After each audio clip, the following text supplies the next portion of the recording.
Hello everybody, I hope everybody's having a great time. I wanted to come here to tell you guys that Jen Shah is officially serving her 6.5 year prison sentence. That's right, you guys. So Jen Shah was sentenced on January 6th and she was given until February 17th to report to a federal prison in Texas.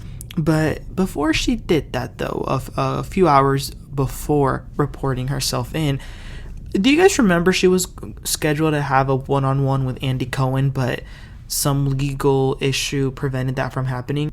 Well, that didn't really stop her. She actually did a final interview. So it's with this guy named Justin Paperny.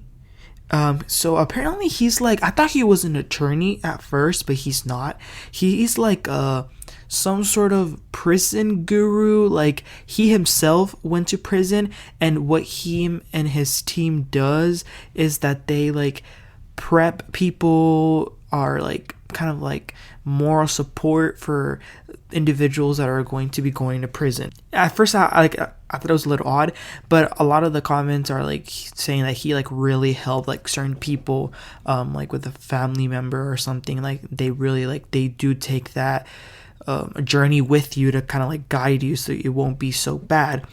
Apparently it was Jen who reached out to the team. So the first thing they talk about is what was her reaction when she found out she was being charged. And she says that she initially thought it was a mistake, that they were targeting the wrong person and that it couldn't have been her. She says that it wasn't until receiving the actual indictment and seeing the actual victims' names on paper that's when she realized what she has done. She says that she was really hurt and that she was in denial, that she couldn't believe it, and she claims that she was telling herself a lie, that she was innocent. And she is claiming now that she understands why she needs to pay the consequences of her actions. The guy then asks her why did it take so long for her to plead guilty if she actually did it.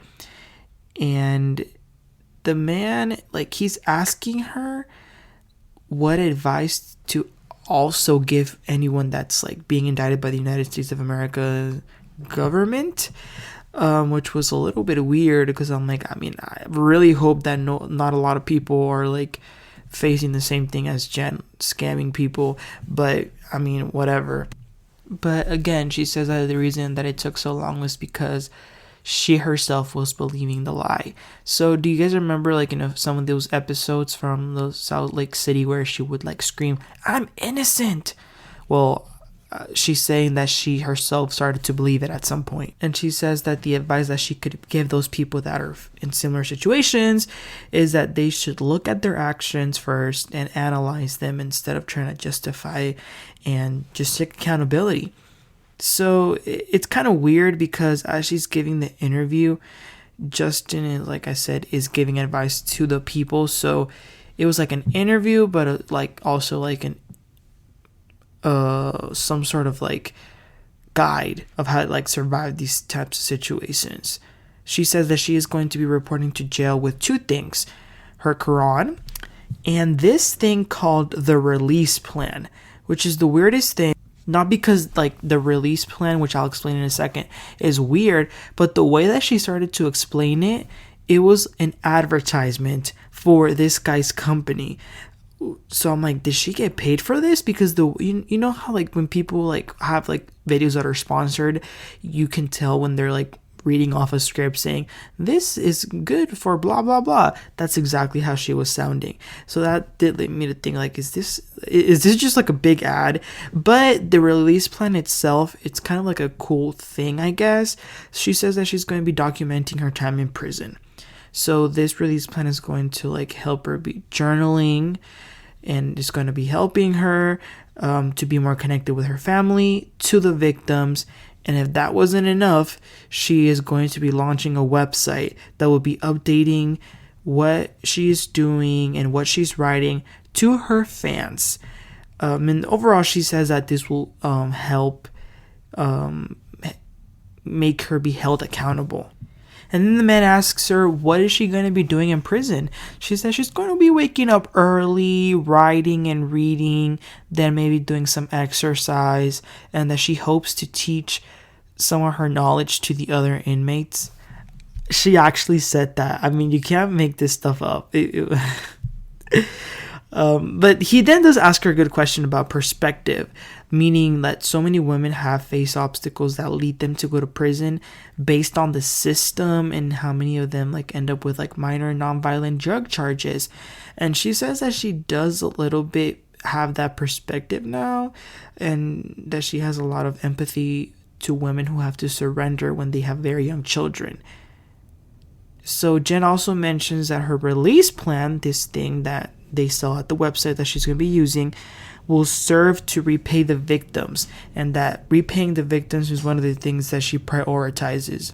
He concludes by asking what will happen the day that she gets out of prison. What would that look like? And she says that completing her release plan, I can't even count how many times she said release plan, but she hopes that she's going to complete that. And she says that she's going to be helping charities and different groups. And I was like, yeah. But then she gets to the like part that I know she really wants to focus on, which she did admit she wants to go back to the entertainment industry. I mean, no question about that. I think we all knew that. And then her final words are thanking her supporters who had stood by her side all this time, and she says that she's sorry to them for letting them down, and then she says that she's sorry for the victims, and that she will do everything that she can to make the situation whole again. So it's, like I said, this was a pretty interesting interview. I did see it. It's 40 minutes. I'll link it down below. I try to do this video so that y'all don't have to watch the 40 minutes. Y'all can just like get the little recap of it. But you know, I mean, yeah, she's acknowledging the victims, she's acknowledging her mistakes, but you know, there's nothing at stake anymore. She's already in prison as we speak, so it was kind of pointless. But again, it was weird because this is the first time that she has ever in her life acknowledged the victims, taken any accountability. I mean, we did see that when she got sentenced, but it's different, like actually hearing it from her mouth. But yeah, you guys, that was the last interview. We will not be seeing anything of Jen Shah in our screens until 2029, which, I mean, that's a long time. And also, I couldn't help but think, I can't imagine being sentenced and then you have like 2 months before going in, but those 2 months must be horrible. Like, I mean, can you imagine? I would be miserable. Like, for the next 2 months, all of that's in my head is thinking, and then like after these 2 months I'm going to be going to prison. I mean, I would much rather them handcuff me at the courthouse and take me right then and there, you know what I'm saying?